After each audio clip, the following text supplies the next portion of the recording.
Welcome everyone to Sankofa, Back to Africa, Afrocentric social work serving African, Caribbean and Black communities. Bienvenue à tout le monde à Sankofa, Retour en Afrique, le travail social afrocentrique au service des communautés africaines, caribéennes et noires. French and ASL interpretations are available. Please click the interpretation globe icon at the bottom of your Zoom menu and select the French channel to access the live interpretations. ASL interpretations will be available on screen for participants to see at all times. Participants may also select to pin the interpreter's video to your Zoom screen. With these resources in place, we encourage participants to ask questions in their first languages, be they ASL, French, or English. On behalf of the organizing committee for this event series, I'd like to take this opportunity to acknowledge that I am hosting you from the land which I reside upon and is the territory of the Anishinaabe Nation, which is the three fires known as Ojibwe, Ottawa, and Potawatomi nations, the Chippewas of Saugeen and the Chippewas of Nawash, known as the Saugeen Ojibwe Nation. We respectfully recognize the presence of Indigenous peoples, First Nations, Métis, and Inuit, both in the past and present, as we commit to meaningful dialogue and necessary change. As we gather today, it is important we recognize the lands from which we gather and the historical impact of multi-generational effects of colonization, broken treaties, and oppressive laws that have occurred. We are grateful to have the opportunity to live and work here. As we're committed to integrate equity throughout our operations, it is also important to acknowledge Canada's history of enslavement, racial segregation, and oppression of marginalized groups. This history has had a devastating impact on people of African descent. The existence of systemic anti-Black racism and inequality in education, housing, employment, health, criminal justice, politics, and other areas can be directly traced to the complex legacies of the dehumanizing enslavement of African people in Canada. Canada has neither recognized nor educated the public adequately about the historical facts related to slavery and the anti-Black racism it has produced. Despite this, Black Canadians have made outstanding contributions to Canada in every field, which is all the more remarkable given the legacy of slavery. It is necessary to recognize the history of Black Canadians in order to build a more just society, free from discrimination. Along with this, we acknowledge our collective responsibilities and solidarity to restore our commitment to support, action, and advocacy. The Sankofa Back to Africa series is brought to you by Carleton University School of Social Work and the Ontario Association of Social Workers. Partnering with Carleton University's Bachelor Social Work Student Society, the Centre for Studies on Poverty and Social Citizenship, and Memorial University. At the Carleton School of Social Work, our annual Black History Month events are an integral part of the School of Social Work's commitment to serving all students, including Indigenous, Black, and racialized students who have often expressed feeling invisible in academic spaces, while also feeling hypervisible in their differences. This event's ultimate goal is to create a space that supports culture change, to assist the Carleton community, Ottawa-Gatineau region, and beyond to understand the complex issues associated with diversity and inclusion. OASW is a voluntary member organization that represents the voices of the social work profession in Ontario and seeks to reflect the profession's values, foster engagement with current and future social workers, and seeks to expand awareness of the role and impact of social work and the public cross-sectoral partners, as well as government. As the OASW ambassador for Grey Bruce-Huron-Perth, I lead community building efforts where I work towards facilitating connections among colleagues and provide professional development and network opportunities to address local needs. We would like to thank our many partner organizations and volunteers. We believe Afrocentric social work works and that Black History Month should be celebrated every day. Just a couple of housekeeping reminders. Please mute yourself when the panelists are speaking. Please do leave your cameras on if you are able. There will be a Q&A at the end of the discussion. Please use the chat. We encourage participants to maintain a collective culture of care and respect by being respectful in your communications with one another, and to please take care of yourselves as sensitive content may be discussed. There is also a book giveaway, The Afrocentric Social Work. The book giveaway is supported in part by Concelia Mwando Law Office. Concelia is a Black woman originally from Zimbabwe and a graduate of Carleton's BSW and MSW programs. As a lawyer with a drive for social justice, Concelia maneuvers through complex legal matters from a client-centered, interdisciplinary approach that leverages her background in economics, social work, and law. Concelia has a long history with our organizing committee, having met one of us on the first day in the Carleton BSW program many years ago, and supervising another in a legal internship. I now have the great honor to pass the mic to Dr. Melissa Redmond and Daniela Akat, who will be moderating this evening's events. Thank you, and over to you, Dr. Redmond.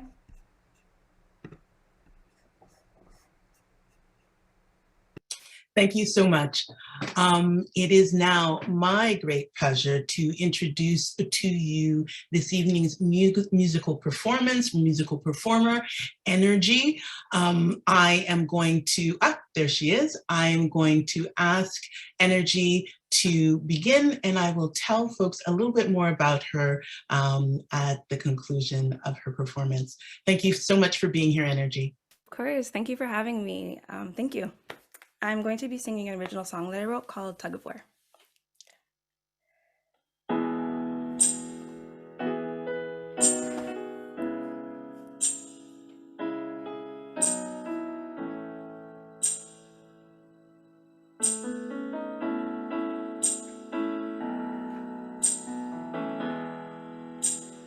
These marks on my hands, these are survival wounds. 'Cause I didn't come to battle, but my skin forced me to. And this weight on my back, it holds a story or two. Far from other things they preach to you. Now where's the change we thought was gonna come? Change still remain in the form of bars and guns. Yeah, I still feel the pain of your struggle in my blood. They say you gotta pull harder in this game called Tug of War, and don't even bother. If you can't see why my hands are sore, you've gotta pull harder. In this game called Tug of War, but why even bother? Seems like we've all been here before, yes. Seems like we've all been here before. These feet right here, they've carried me everywhere. Well, y'all made it off the backs of someone else. Tell me, do you even care? Now where's the change we thought was gonna come? Pain still remains. I guess my life's a joke to some. They say you gotta pull harder in this game I call Tug of War, and don't even bother, no. If you don't know what we're crying for, you've gotta pull harder in this game called Tug of War. But why even bother? 'Cause when I pull it just hurts me more. Yes. 'Cause when I pull it just hurts me more. Said when I pull it just hurts me more. I'm so tired. I'm tired of crying. I'm tired of fighting. But I'll keep trying in this game called Tug of War.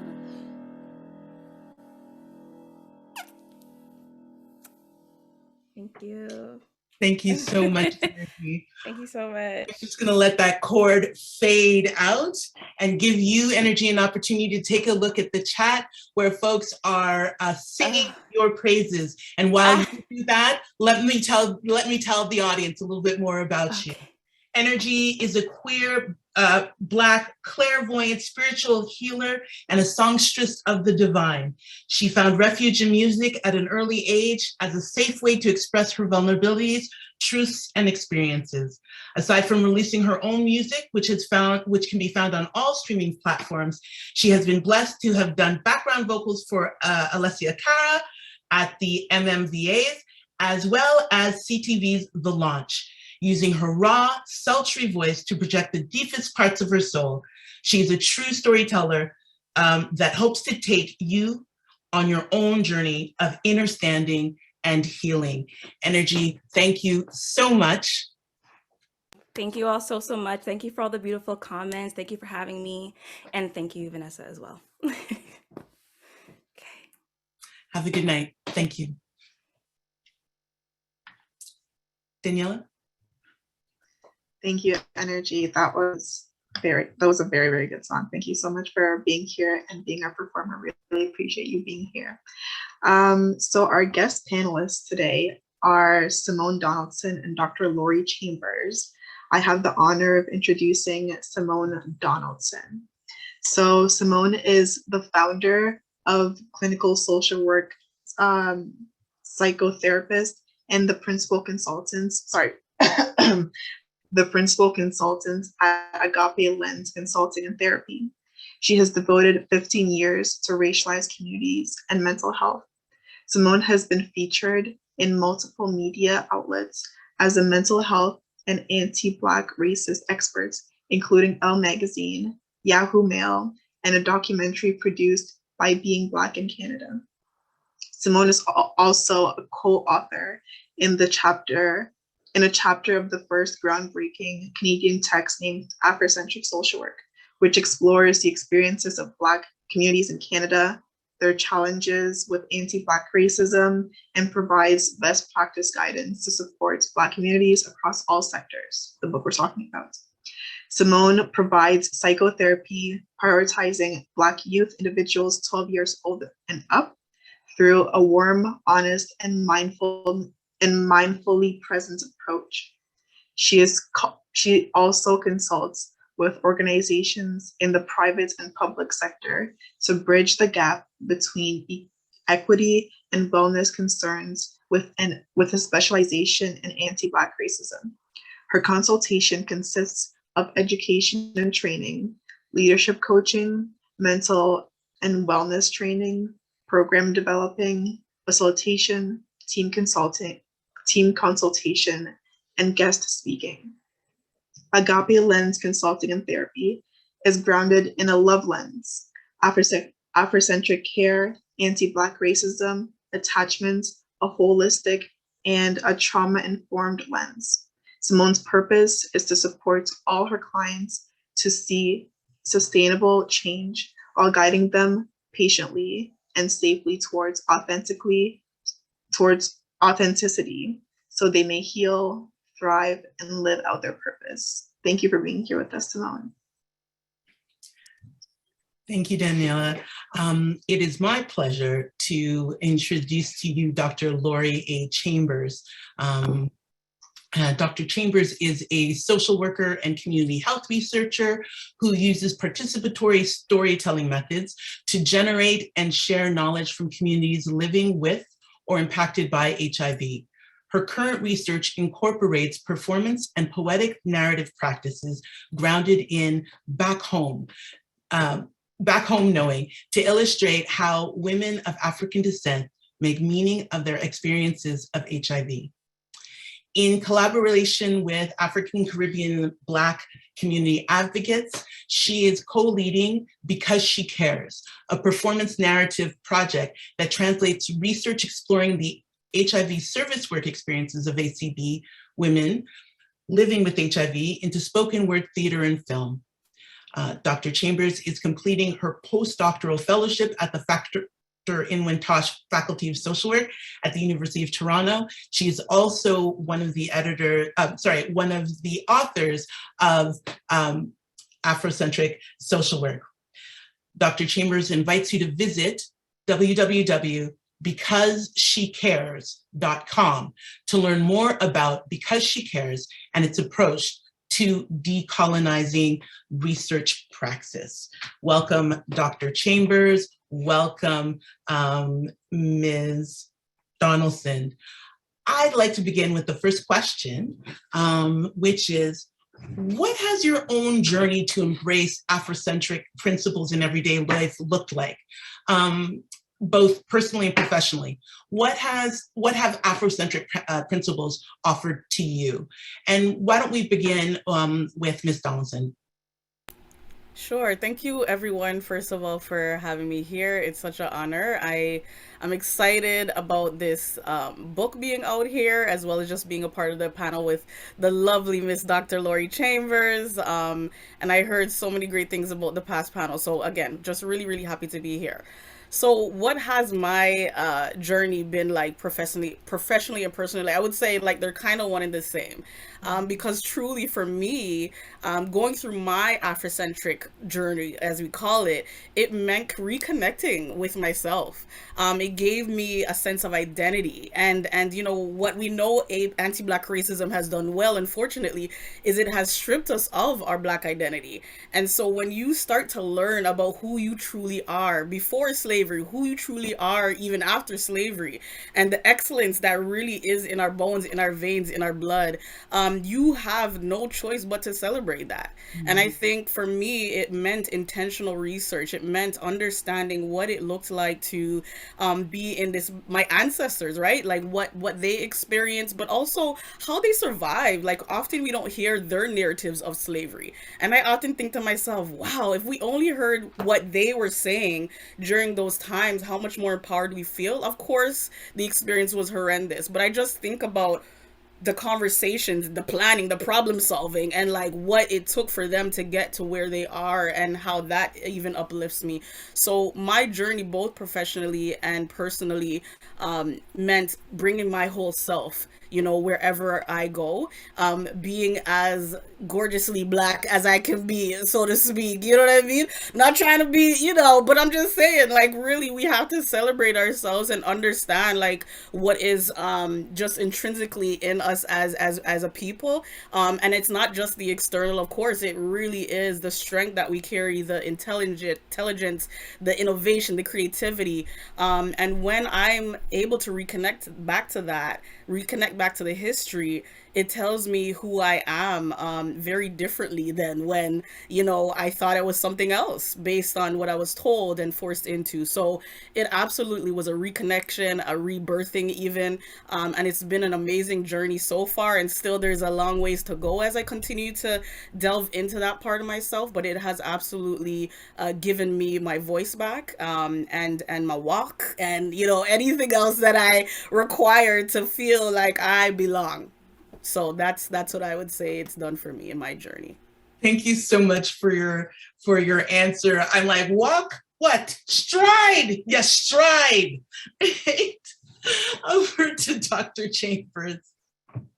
or when I was listening to Simone, I was thinking strut, because Right. we have to walk like peacocks and show our beauty. And and I think, to echo Simone, I had to refine my own ways of knowing as well.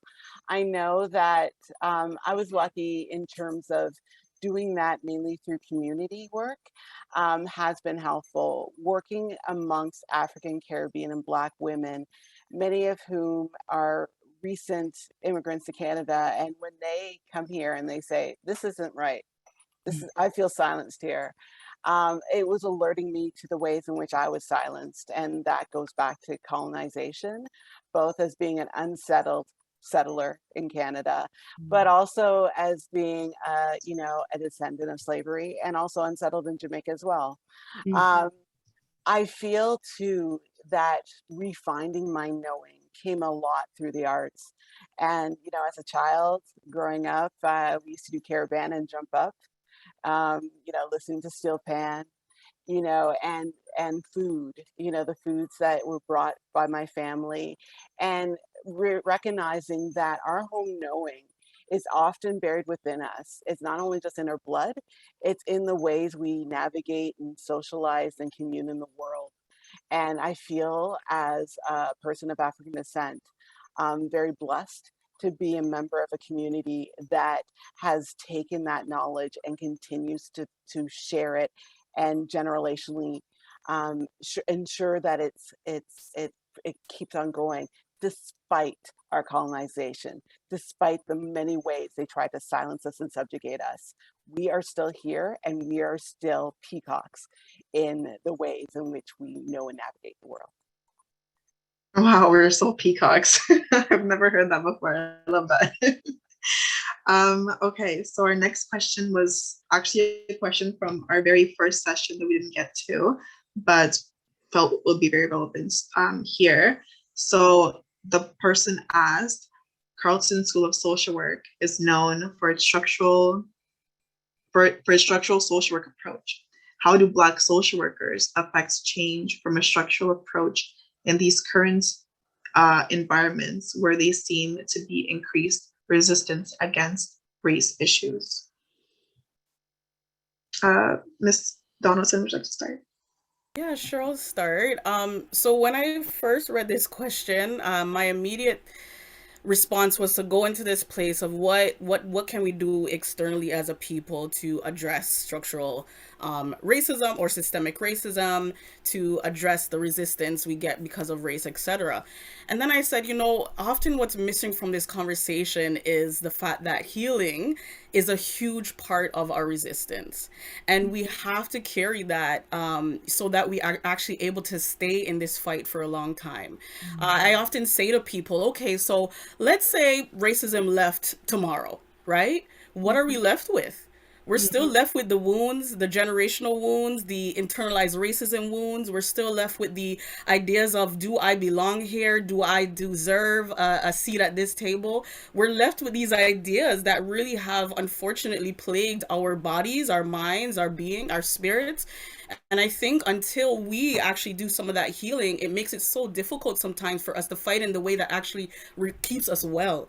And when we're well, we make the decisions that really aren't about playing into the hands of those who have oppressed us, but really doing it because we both feel empowered and we know how to connect with one another in a way to build each other up. So I think the first thing that I will say to all students and all those who are here is that when we are fighting, that we remember that we're fighting for ourselves first, because I think through that empowerment, through that level of healing, we're able to then identify, okay, when do I fight? How do I fight? Is it worthwhile for me to fight? Because I'll be honest, it's not our responsibility to address all of this, right? It's not only our responsibility. Our responsibility, if anything, first and foremost, in my opinion, is that we are well, right? Because we've been through it and we're continuing to go through it daily. And so remembering that healing is a huge part of this resistance and could really help us move into these structures and our schooling and through racial trauma and microaggressions in a way that allows us to still stand well, be that peacock, if you will, and also just navigate this world through a thriving kind of lens versus a survival one. So I think I really wanted to put that out there, because oftentimes you want to attack, okay, how could I do this? How could I problem solve all of these things? And as we know already, we've constantly been neglecting ourselves. But until we do that, we are gonna continue to have a tough time, whether racism, like it starts to, dwindle down, and we don't know when that's gonna happen truly. And so how are we taking care of ourselves first, for me, is the biggest and best way that we could begin to address these challenges. Yeah, we're still left with the work. We're still left with the work. Yeah. Dr. Chambers, did you have anything to add, or are we good to move on? No, I think Simone really aptly captured a lot of things I was thinking. So thanks, Daniela. Yeah. No, thank you so much. I really appreciate, I too really appreciate the answer. While you were talking, I was thinking, was it Audre Lorde who reminded us that we were not meant to survive? And I think that kind of feeds into the mindset, do you know what I mean? It sort of feeds into the mindset that you're talking about it, and, sort of makes it understandable. Dr. Chambers, if I may, in your chapter, you spoke about the importance of language and how when conducting research with individuals who do not speak the same language as the researcher, sometimes messages can get lost in translation or interpretation. Can you speak more about speak more to the importance that language has in the decolonial project, please? Yeah, sure. I kind of want to also step back because, first of all, we are speaking right now in two of the colonial languages, Right. French and English. Yes. And I think that it's really important that we recognize that how many of us don't know our home language or a local language of our peoples because of the history of slavery. But even if we look at certain exploited colonies in Africa, a lot of the times the languages that are revered, the ones that are demonstrated in commerce, in schools, in higher education, are one of the purest language of the colonizers. So we have to think of that first. How have we been robbed of the language that we use to tell our ways of knowing? Now, that's history, but going into the legacies of that, what often that can entail is we impose it on people who come to these new lands. For instance, one thing that came out when talking with a lot of women who are immigrant women, especially from various African countries, is how they're often forced to assimilate, and language is one of those ways of assimilation. And how with language, when they translate their ways of being into French or English, what often happens is they lose part of their voice. It also leads to a silencing. In research, I also noticed that in terms of people, they would take some time, sometimes translating things to me. And as they did it, I was thinking, what am I losing from not knowing that home language? What are words that cannot be translated? What are ways of being in the world that cannot be translated? And so I really started thinking mindfully about it. But I'm also mindful, and I guess Simone could talk to this. I work in HIV, and I do a lot of research with people living with HIV whose status may not be known in their communities. So another tension I have in doing research, I thought, I'll address this by, having people from their home countries be, interpreters. And then I thought about that challenge in terms of putting them in harm's way if they have to disclose really harmful things or very things that are traumatic to them in front of somebody else who knows their home language. So these are the tensions in terms of language, creating a space for knowledge generation where people can say their truth in their own language, but at the same time, creating a safe space for them to do so. Which is one of the reasons why I found the arts has been helpful for me.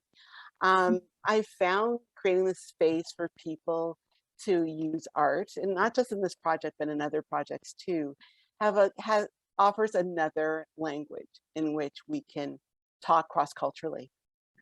For instance, I was recently doing this project. I was working with some visual artists, and we were using digital collage. And a lot of people were saying, you know what, people were in their mid 40s and 50s saying, oh, I don't know how to do this digital stuff. But then we said, well, what is home to you? What do you want to express? And they said, well, I have a lot of photos. And then they bring the photos, they show it, and then they'd have little words that they put in. And then I realized, oh my God, and sometimes they'd use their own home language. And what I found is these visual dance, different ways of using the arts to express across language in a way that we can find a way to kind of share and commute with each other. So it is an unresolvable tension, but there's ways to mitigate it.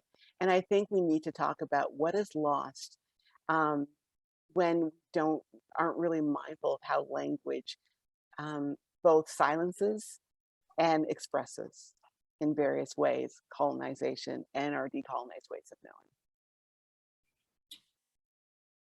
I get to ask this because I'm here. Do you feel as though art helps triangulate at that lost knowledge? Using the triangulation, I think it does. I think not just triangulates, I think it sometimes links.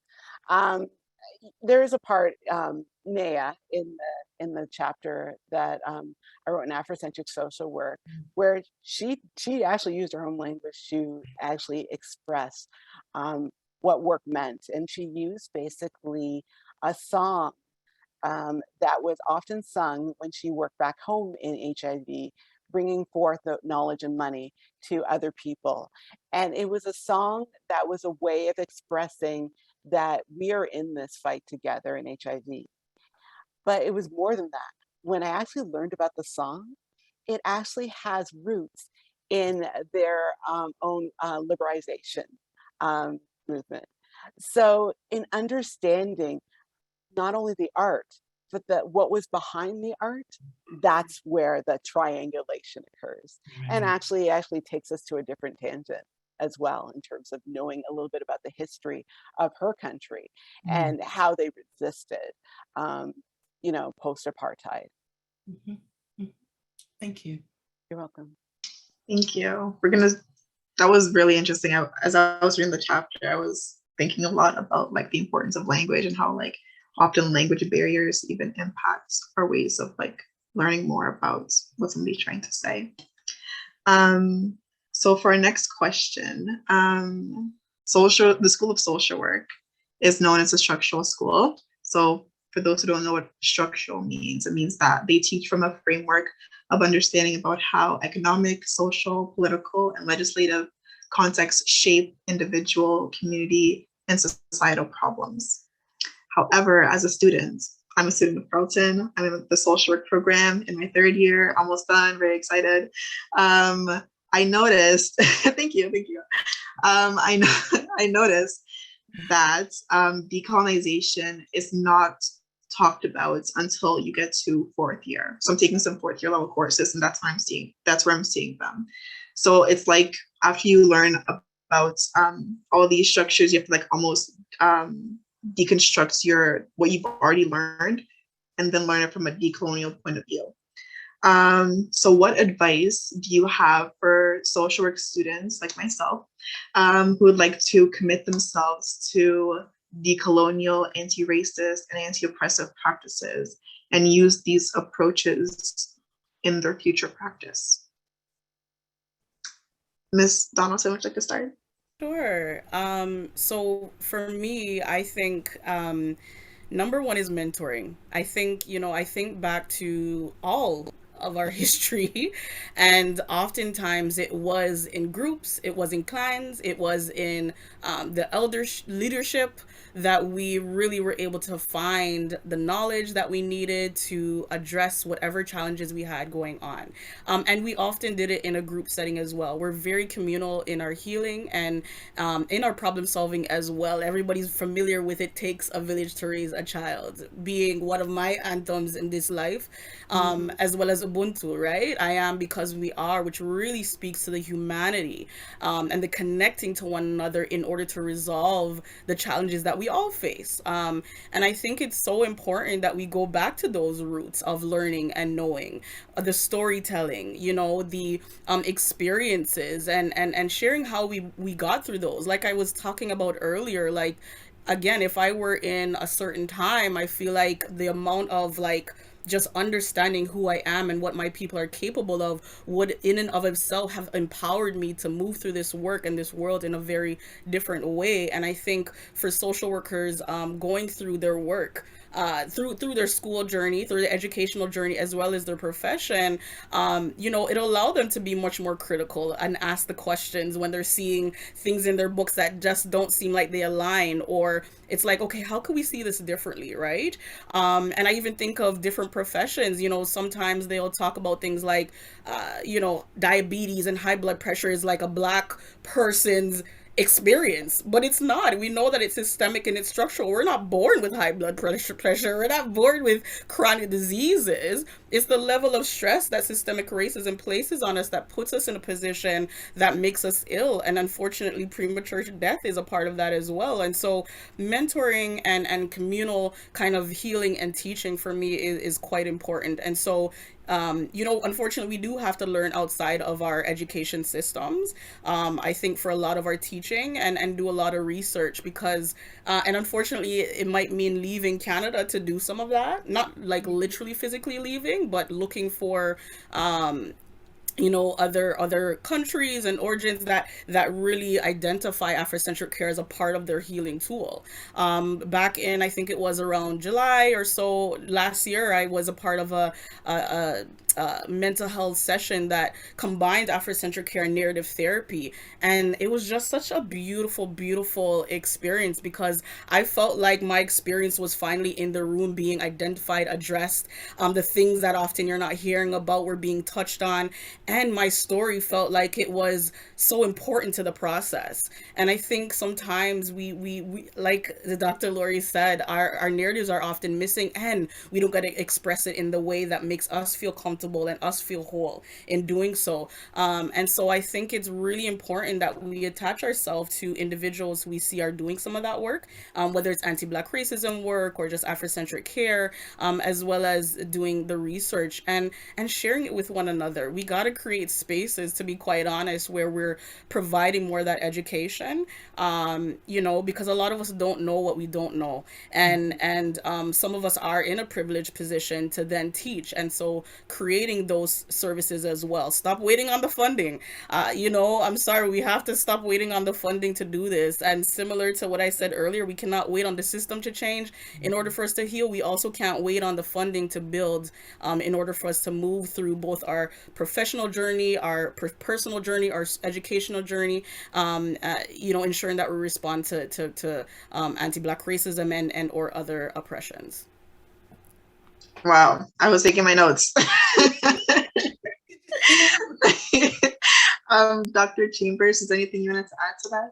Yeah, I wanted to add to Simone's comment on mentorship and also on community. There's a Black radical tradition of learning and educating each other through community, you know, whether it's, you know, through community activism, through community schools. A lot of times when Black people were shut out of formal education, it was informal education through, you know, people who taught other Black kids how to know the world.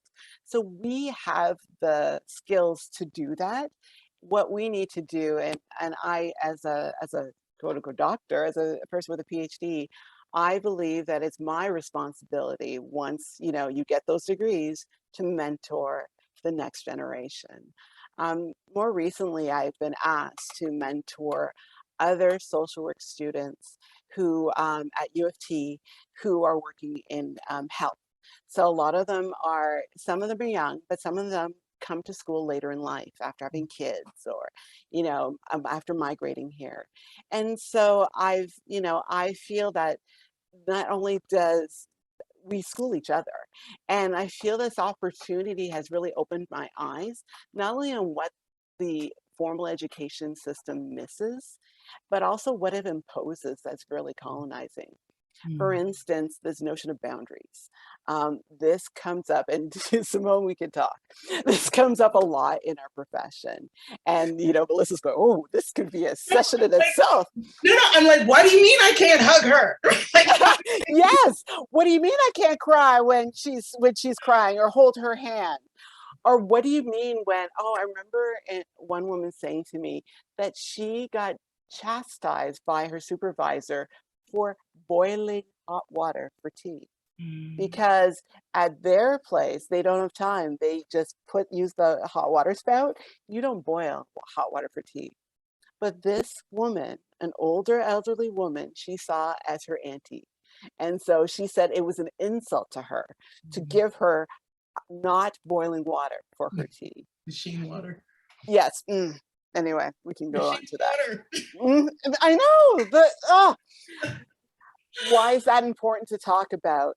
We need a space to talk to social work students about, okay, this is what you learned about boundaries in school. Let me talk about the tensions of that and how I navigate it, and also how I struggle with it. I think that's really important. In HIV work, sometimes we have to talk about things like, how do you navigate when you transcend from being client to being a worker? And what are some of the tensions you also deal with when you get that social work degree?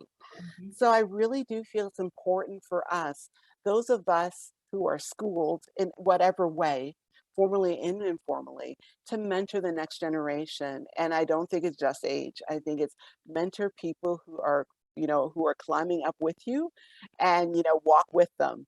Don't assume that, and make sure that, if they're behind, that you grab their hand, because it's easy to lose them. So I'll leave it at that.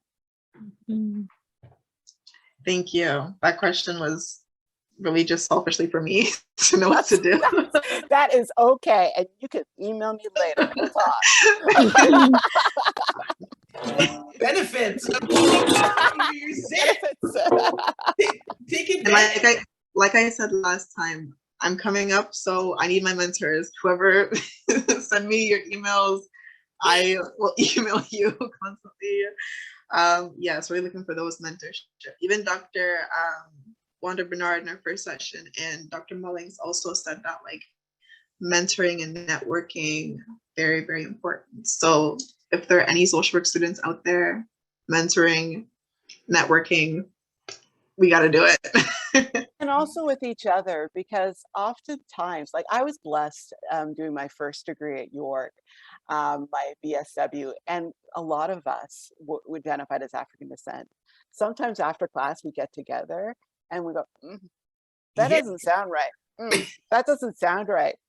We're lucky to also have a professor who saw us go, that doesn't sound right. She would translate. But I think it's really important to, one thing my mother always taught me is your gut is a knowing space. And sometimes you feel it in your gut, or you feel it in your bones that this doesn't feel right to me, but you're afraid to speak it out in school, in the formal education environment. So that's why you need that community of people that, that doesn't feel right. Someone that can actually, or a group, hopefully, that can actually navigate those tensions that you're feeling, that are embodied, which are really telling you something. And also telling you, you know what? That is not a microaggression. That's a macroaggression. That is painful. That is violent. You know what? You're being gaslighted. You need to know this. You know what? These are things that a community can help you do. And sometimes the schools, no offense, well, sometimes the schools don't deal with it as well. I'll just leave it at that. We have a little bit more time if you'd like to continue that thought. I'm looking at the clock. We got time. Okay, I'll talk about it. Sometimes schools, and it's good because OASW is here. Sometimes people are so scared of colleges that they will not critically reflect on some of the professional practices we're teaching from a Euro-Western point of view. And unfortunately, sometimes we put students who are Indigenous, whether First Nation, Métis, Inuit, and also people of African descent in harm's way by not talking these things through. And it has to be more than a chapter in a book. It has to be more than a lecture in the 4th year. We need to actually have those spaces where a student can say, you know what, I got chastised for boiling tea, boiling water, but this is why I did it. Why is that crossing boundaries? Or I got chastised for going to a hospital of a former patient of mine, even though they're no longer my patient, but they're like an auntie to me. Can we talk about this? We need to have an open conversation rather than assuming that these that the way the professional practices that we have are written in stone without some dialogue and some reflection on how they actually put, especially people who've been colonized, formerly colonized, in harm's way, because often we're seen in very, as I'll say a term, as we've been Uncle Tom'd, because they feel that we've forgotten our ways, we've lost ourselves.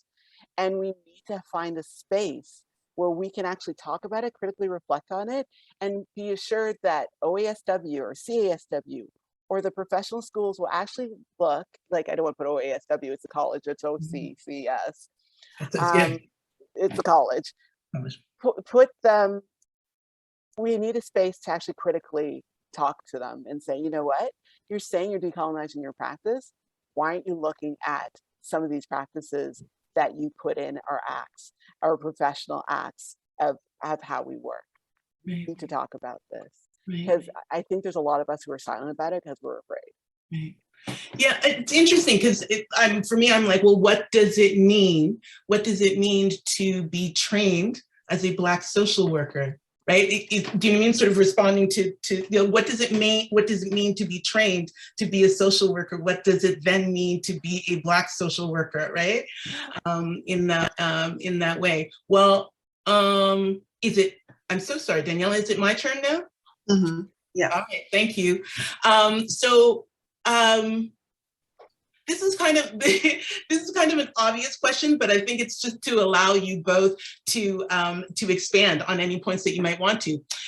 Is decolonization a practice just for social workers? How do people from other disciplines and professions practice from a decolonial lens? And I'll add, and how do social workers push that lens, right? Or you know, there we go.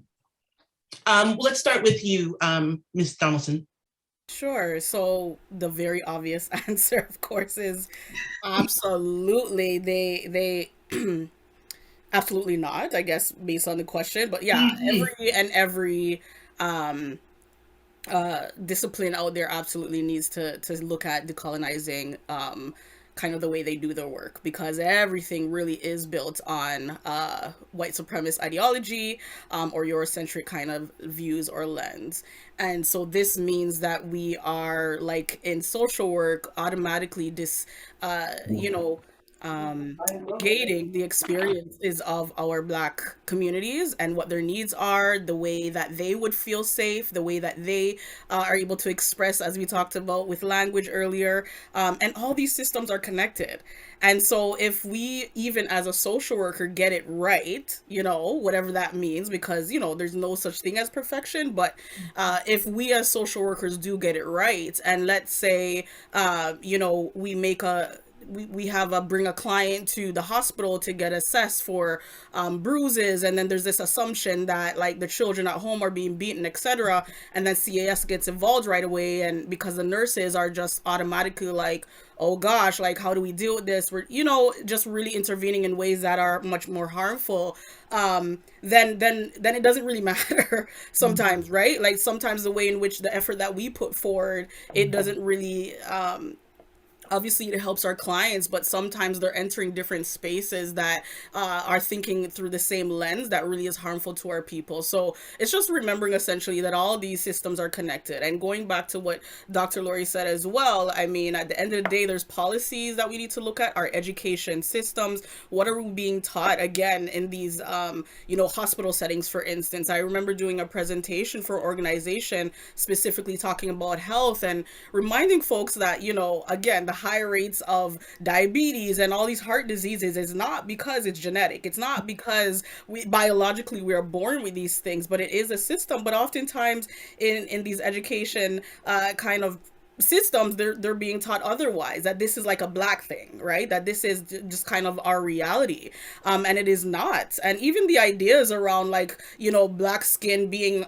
thicker, and so the lack of support and care that we often get in the hospital settings, and the you know, the strong black woman trope that also comes with the denial of appropriate care in our lives, right? And so we see that in the high mortality rates with babies being born and their mothers giving birth, and so it, you know, we got to really look at why these things are happening, like, because we're all human. Like, it's not like because we're black all of a sudden, you know, these things are normalized. We have to look at why are these things happening, and it absolutely is a contribution of systemic racism. And so absolutely every discipline needs to look at how they could change, you know, the way in which we look at this, the black community, the way in which we practice, the way we can decolonize the work that we are being fed, the words that we are being fed, and how to really just see the community.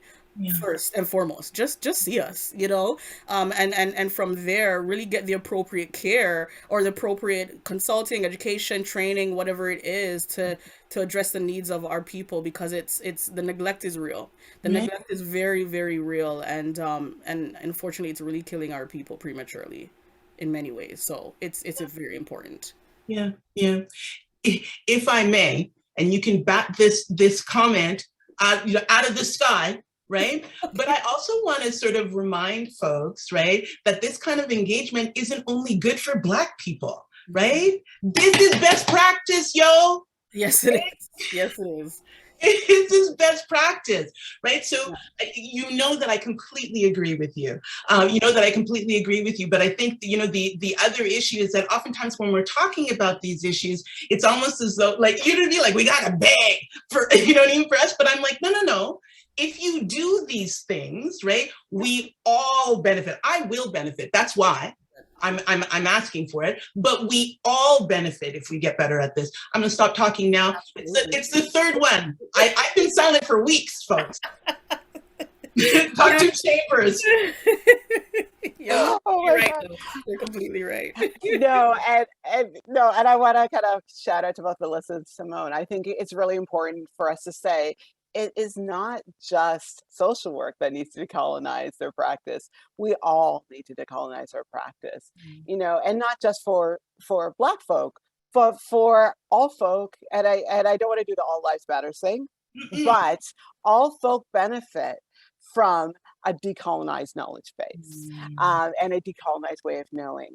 That, you know, looking at the TRC, the calls for action, all of us should be looking at those. All of us should be looking at them, reviewing them, seeing what has been done, what hasn't been done, and how we can act upon them. So truth and reconciliation, you know, we all need to do it. But back to that, I know in my practice, which is basically knowledge generation and mobilization, I think one thing we have realized is it's not even just the knowledge we produce, but how we produce it is really relevant.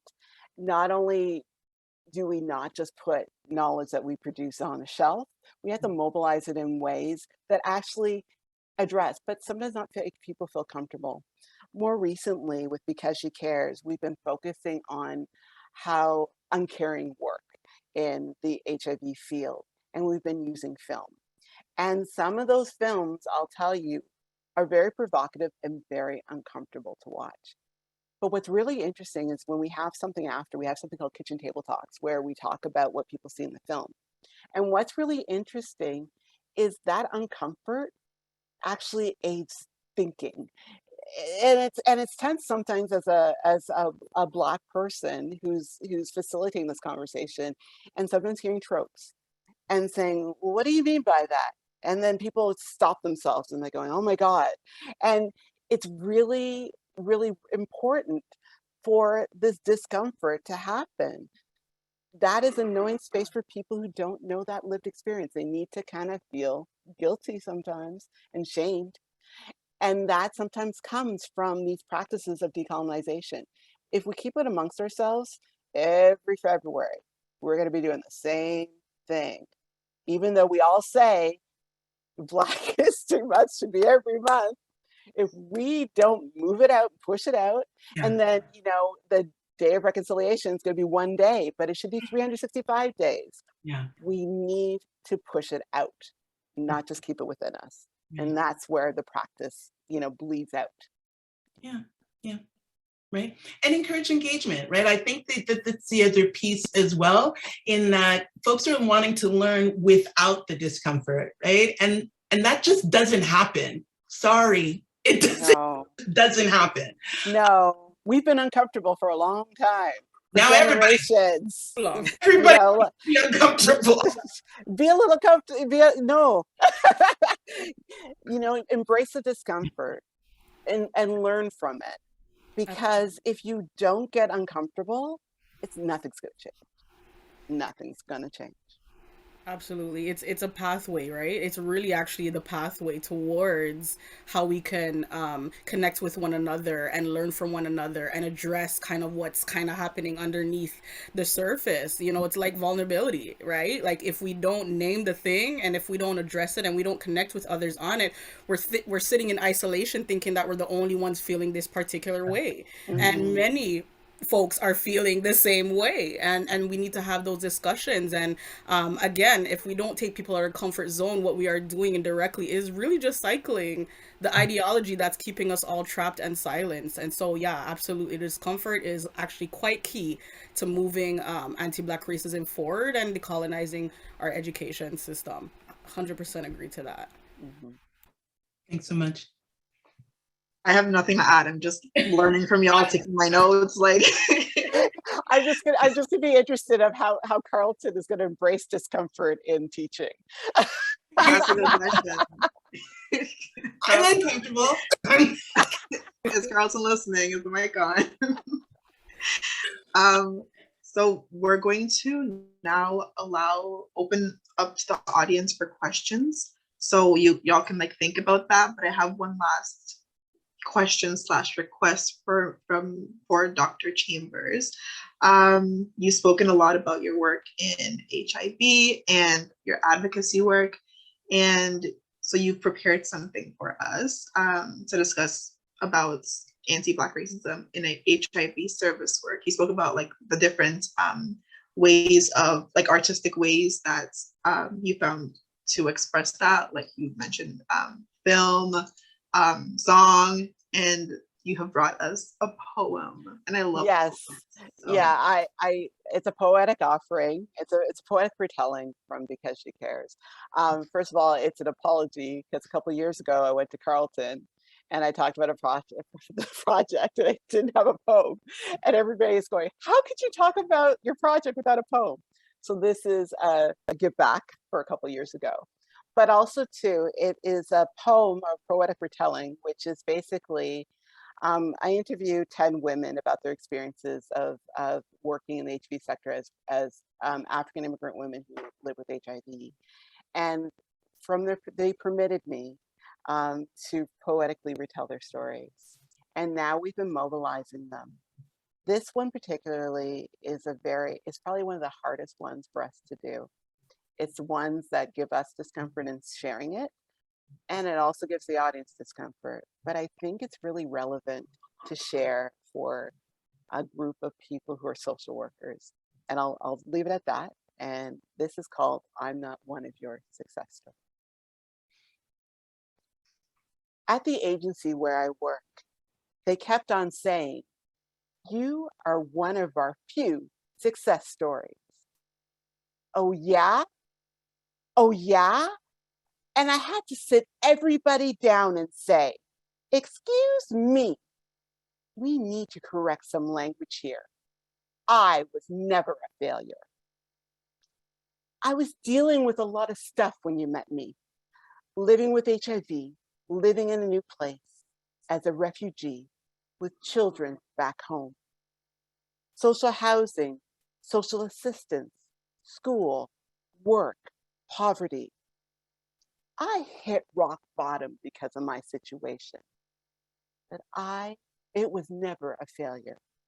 I was never a failure. I had to deal with a lot of stuff. A lot of stuff happened at one time. My brain couldn't handle it. That's where I was. It had nothing to do with me failing. Failing is, I was supposed to do this, but I couldn't do it because of my own choices. These were not my choices. I didn't choose to be anxious, stressed, overworked, impoverished, depressed. So don't call me a failure. Never call me a failure. And they were like, no, we didn't mean that you were a failure. When we say that you are a success, we're just saying that you overcame. And I look at them and say, excuse me, we need to correct some language here. That is not how you say somebody overcame. Besides, what is there to overcome? Mental health? It's dealing, it's surviving, it's coping, it's living. How do you overcome living? I've worked so hard to build my self-confidence. To get to this point, I repeat to myself, I can do this. I can do this. I can do this. Every time. I can do this. I can do this. I can do this. And then you turn around and say, here she is, one of our success stories. All that self-confidence that I built up went down the drain. If you see me as your success, you're telling me you can't do this. You can't do this. You can't do this. Yes, you are. You are saying you can't do this. You can't do this. You can't do this. Or I couldn't have done it without you. You know what? I am no longer your client. I am your coworker.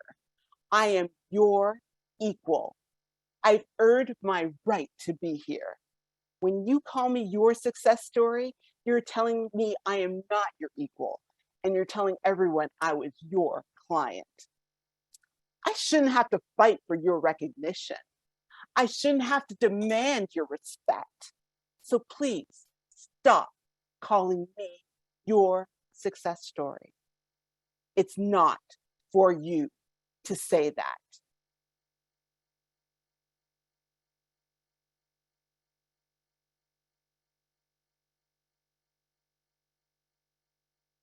Yeah, she wanted to share her experience of being tokenized in her workplace as not only a woman living with HIV, but also as a Black woman, an African immigrant woman.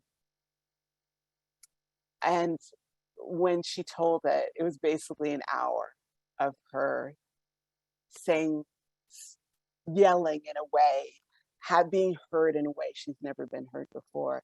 So it felt important to take that hour and condense it into this poetic retelling. And what I found in sharing it, especially amongst Black social work students, is they see how a lot of this has been their lives, especially graduate students, when they felt like they're the one and only.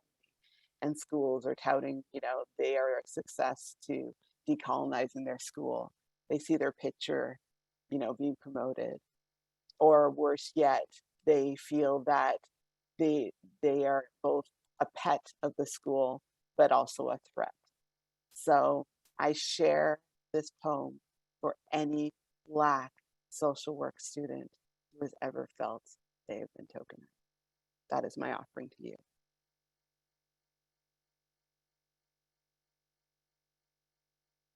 Any questions? No, we were sitting quietly to let the gift rest. We want to we want to remind folks that if you have any questions for our guests, feel free to raise that question in the language of your choice, be it in the chat or through our interpreters. If you don't put any questions in the chat, you'll just have to listen to me asking the questions. So I'm just like, I've got questions. Daniela's got other questions. She's also looking for a network. Don't forget, folks. Correct.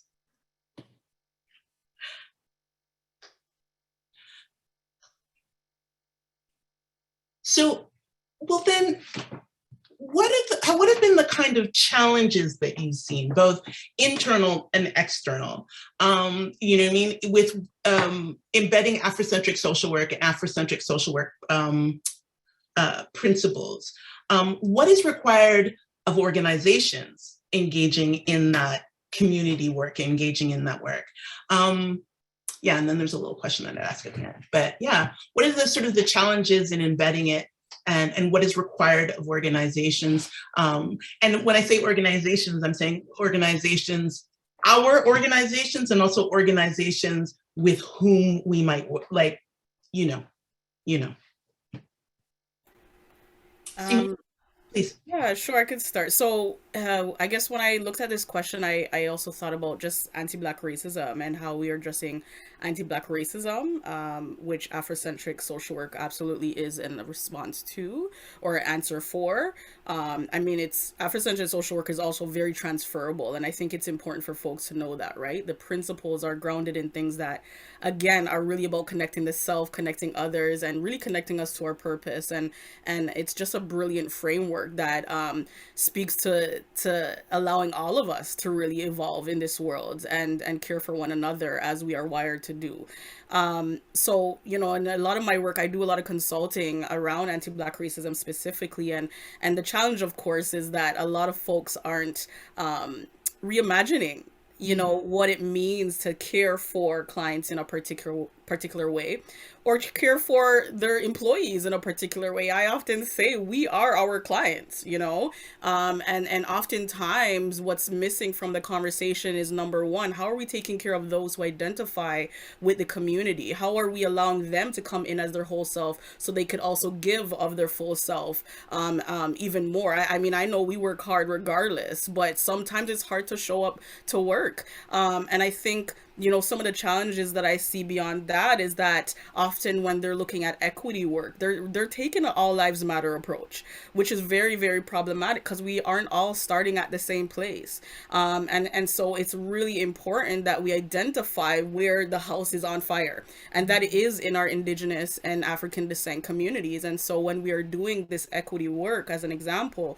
we've got to look at how are we addressing these communities first, or as a priority. And it doesn't mean we're negating everyone else. Of course, we are going to care for all of the identities and the intersectionalities that are, you know, come across our desks, our tables in our organizations. But if we're trying to address everything, we're really addressing nothing at the end of the day. And again, we have to understand that there are certain folks who are in a very crisis state right now, based on numbers, research that we've seen. And so organizations really got to look at prioritizing these communities as they do this work, and recognize that anti-Black racism work, as well as introducing Afrocentric care, is anti-racism work and is anti-oppressive work, right? Because we wouldn't just be working because again, we're addressing the same ideology that's keeping so many of us oppressed and marginalized. And so when we are dealing, again, at the core, where the house is on fire, as I like to say, where things are truly problematic, and people are, again, I said earlier, people are literally dying, right? Whether it's the hands of the police, or if it's, you know, the chronic illness that we're experiencing because of racial trauma, everyday microaggressions, macroaggressions, then, you know, how do we ignore that and think that we're gonna then get to this equality kind of a place, right? So we have to note that taking an all lives matter approach is not gonna do it, and reimagining healthcare, reimagining our education system, reimagining what it means to be inclusive and or diverse. I honestly sometimes hate using those words, but I'll use it for the sake of like what we understand to like bring people together and, you know, identifying the differences. But I think it's really important that we firstly recognize where the fire is hottest, and address that so it doesn't continue to spread. And so that really means prioritizing certain communities and their ways of knowing, their ways of being, recognizing it as sophisticated, as something that actually has brought many through mental health challenges or stressors for decades, and still continues to. You know, recognizing that it's, you know, the Eurocentric way isn't the way or the only way. There's so many ways of knowing. And so, for me, that's what's really important. But those are also the challenges that I see. You know, we're prioritizing the wrong things or nothing at all. And so nothing gets done. You know, people often say, if you're going to do something, you can't do everything. So do one thing and do it really well. You know, it's kind of the same kind of idea. If we're going to do something, do it well, have a focus. And from there, you will see change in many different areas. It will trickle down. And Afrocentric care is not just for the Black community, although it absolutely empowers us in a very different way. But the way in which we move through the principles is very transferable to improve humanity, period, which to me, it should be the goal, right? You know, I think it's really important when we look at the word equity, like how are we really addressing that, you know? And people are still doing it in the kind of equality kind of you know, lens, and that's just, research has shown us that that's just not going to work. It's not going to work for health outcomes to be much more positive and reassuring to those who are really struggling. So, yeah. Listen, as far as I'm concerned, the house is on fire and EDI is remodeling the laundry room. Over to you, Dr. Chambers. Well, when I was listening to Simone, and you just echoed it, the master's tools will not dismantle the master's house. We keep on saying it over and over again. And I think what that also means is we need to, and we've talked about this when we're talking about the book, decolonize our knowing base. And that is not just, you know, taking the same tools of knowledge generation and then putting Black academics to do it. No, it means relooking how we generate knowledge, how it's done, who is the ones transmitting that knowledge, who is sharing their truths, and creating a space so that we do learn the multiple truths of Black humanity. One huge tension I have with Afrocentricity, how we talk about it, is often we're doing the Africa is a continent and Afrocentricity is one way. Right. No, right. There's multiple ways in doing Afrocentric practice or Afrocentric knowledge generation. We all have different ways of knowing, histories, legacies, that need to be unpacked, dismantled, critically reflected upon. And that will help us in terms of our building our knowledge base. Also, too, you know, we have these huge debates, but it kind of goes back to what Simone says about, you know, how do we collect data, you know, to ensure that Black people aren't absent in health data, but more so, is always quantitative that we should be doing? Shouldn't there be other ways in which we're gathering knowledge? And I say that's collecting data. Yep. And what are better ways to gather knowledge to ensure that we have a more robust, recognizing the multiplicities of Afrocentricity in Afrocentric knowing. And I guess lastly, confession, I am a public servant, and I know recently I'm on leave. Recently, I've seen the term equality being used instead of equity. If there's any public servants in the room right now, I hope you listen, record this and listen. Equality is not Afrocentric practice. It's not decolonizing practice. It is actually recolonizing yourselves. Rethink your language, rethink what you mean when you use the term equality. And I throw my mic and leave it at that. Thank you so much. We're going to take a look here at, we do have a couple of comments and questions in the chat. Danielle, did you want to did you want to read out one or? Yeah, there was one a little while ago. So let's start with their question. It ties in a little bit with what you were talking about before, but how do we challenge forms or claims of decolonizing in the academy that are merely performative or superficial and do not enact substantive change? Who? I think Not a one-word answer. it's not a one-word answer, and No. it's not me alone to answer it. I'll give an example. A group of us who identified as people of African descent and people of First Nation, Métis, and Inuit nations, we noticed in HIV how, you know, well-intentioned people were using language of decolonizing their practice, but it wasn't happening. So we took upon ourselves to teach them. You know, it started out with a systematic review, and we realized, no, that's not the way to do it. We're just using the master's tools to figure this out. And so we actually had a dialogue. We recorded it. We shared it with our colleagues.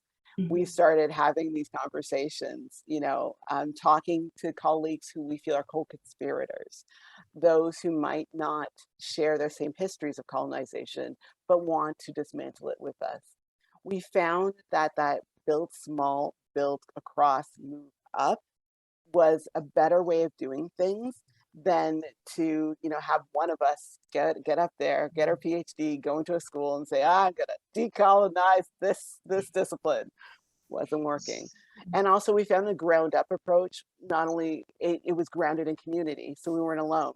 We had community people who, you know, we were academics, quote unquote, but we weren't the only knowers in the room. There were other knowers, other scholars that might not be formally schooled with PhDs, but still had that background knowledge that we needed. And we found that approach work. And now one of my colleagues is actually moving outward abroad. He's been connecting with people in the Americas, in the Southern Americas. And I remember we did a conference and we connected with people from the Maori and people in New Zealand and Australia. When I went to South Africa, I talked to people there.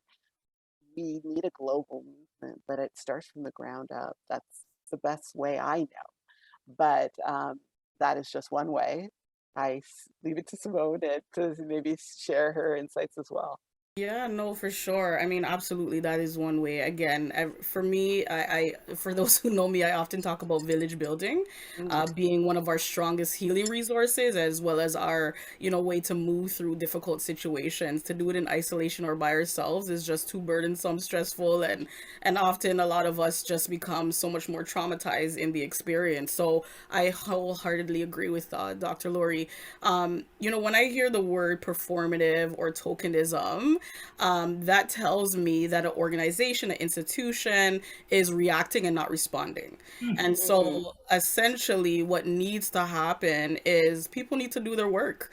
And I think people hear it all the time, but we're saying it because that's what's necessary.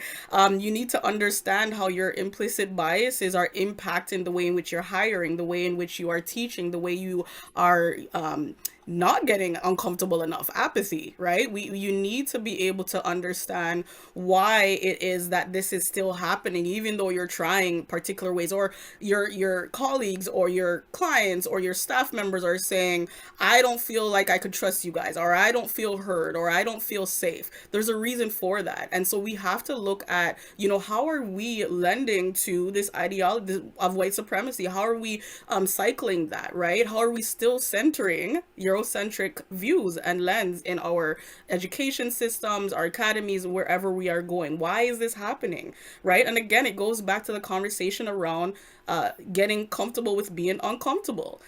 We got to go there, and it is essential, because from, you know, those who are leading and hold all that power to create some of that change, if they're not buying in, then why does anybody else have to? And where's the real change going to happen? We're not creating safe spaces for our workers within the workplace. We're not creating safe spaces for our clients or our staff members. Like it's a problem, you know. And truly, anti-Black racism is a violent act. It's not just a passing through experience. There's racial trauma that is being experienced every single day, which is harming our bodies, our minds, and our spirits. And so it's really important that folks actually do their individual work, because we do need people and want people to work alongside us, not save us. And I think that's really important to understand as well, right? Because that is a reaction as well, right? That saviorism is a reaction. That moving from a place of guilt and shame is a reaction. It's okay to maybe sit there for a second so that you're able to identify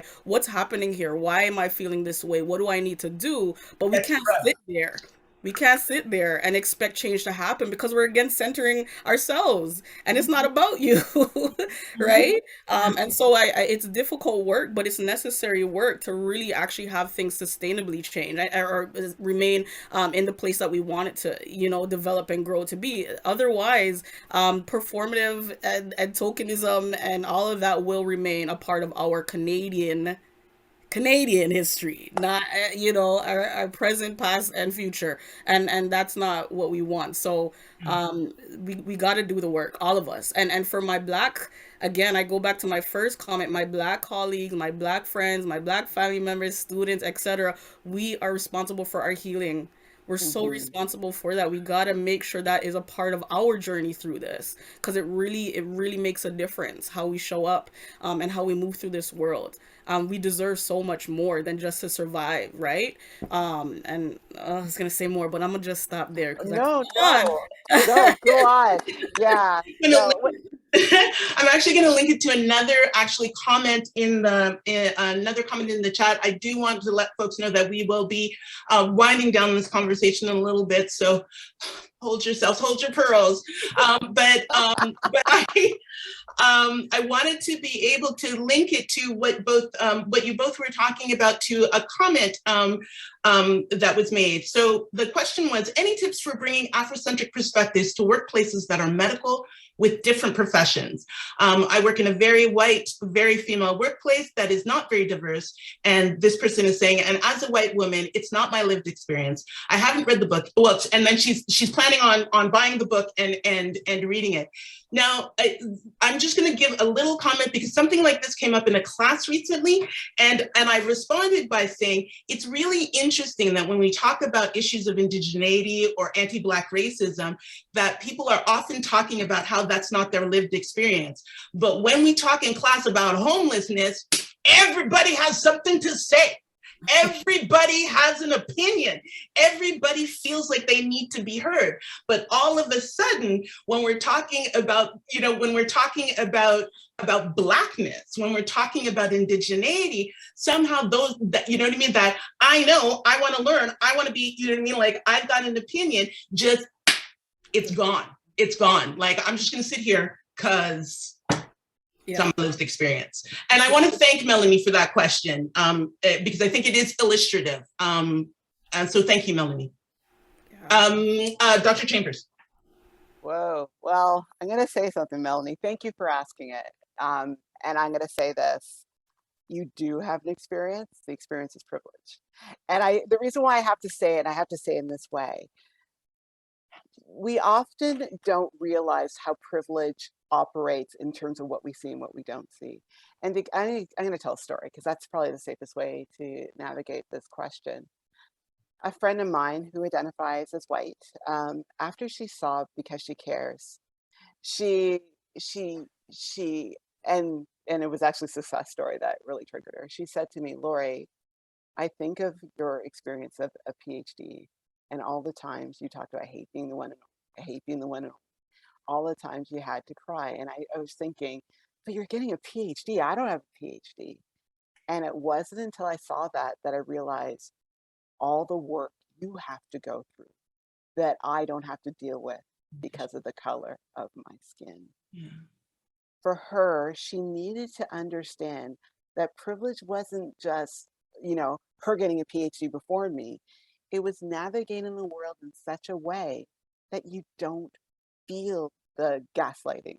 You don't feel the violence in the same way. You don't feel silence every single moment.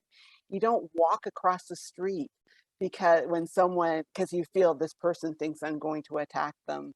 You don't sit in certain places. Privilege is a blinder. It keeps us from seeing how we navigate the world in ways. And I'm not just talking about white privilege. I'm talking about class privilege. I'm able privilege, all these different forms of privileges. So I think what I say to people now, and that's why I said I tell you the story, is we need to unpack what are the ways in the world that we navigate easily that do this to us. We need to take this off. You don't necessarily need to get a Black friend to do that for you when it comes to anti-Black racism. You need to unpack how privilege operates in your world and what it prevents you from seeing. And that might be the first step. Don't invite yourself as an uninvited guest. Wait, do your work, and then the invitation will come when people are ready to invite you as a co-conspirator. I want to thank you both for being a great, I have no idea, capstone? No, I don't know, but for being the final guest during this month's panel discussion. I think you have given us much to think about, and we're coming towards the end, but there's one thing that Daniela has reminded me that we have not done as yet, and that is the book giveaway. It's the book giveaway, everyone. All right, so here's the question. It's equally as difficult as in weeks past. What what chronic illness does Dr. Laurie Chambers and her co-conspirators work around? What chronic condition does Dr. Chambers and her co-conspirators work around? Please put your answers in the chat. Feel free to copy answers from other people. We will be looking at the names and doing a random draw, and we'll be in touch with the winners in the weeks to come. Daniela, did you want to add some stuff? There's some stuff that I'm supposed to be saying, but I'm gonna turn to you for a second.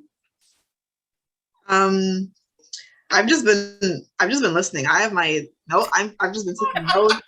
Somebody in the comments, somebody commented when Dr. Chambers was saying that privilege is your experience, and I had a facial reaction. Somebody was like, "Damn, your facial reaction." I was like, I forget that. Anyways. I'm very excited with my face. You're reminding me, someone who's on the organizing committee once was in a Zoom meeting with me, and she knew that I was not pleased with what was going on, and I was like, I thought I was doing really well with my face, and she was like, you need to control your eyebrows. So I think it's my mouth that changes. I'm like, it was. I want to take this opportunity to thank, from the bottom of my heart, everyone who has been involved in putting together this wonderful panel experience. I have a little slide here, but I'm just going to read the names. From OASW, I would like to heartily thank Shara Mar-Kaminsky, Juliana Morin, Natalie Nakawak, Jenna Neves, Jenna, give me a second. So excited, I can't even get through the names. I'd also like to thank Jenna Nieves, Omar Ansari, and especially Simon Lamb of the OASW. I'd like to also thank the authors and editors of Afrocentric Social Work, Dr. Wanda Thomas Bernard, Dr. Dolores V. Mullings, Ama Giamfoa, Dr. David Est, Ms. Simone Donaldson, Dr.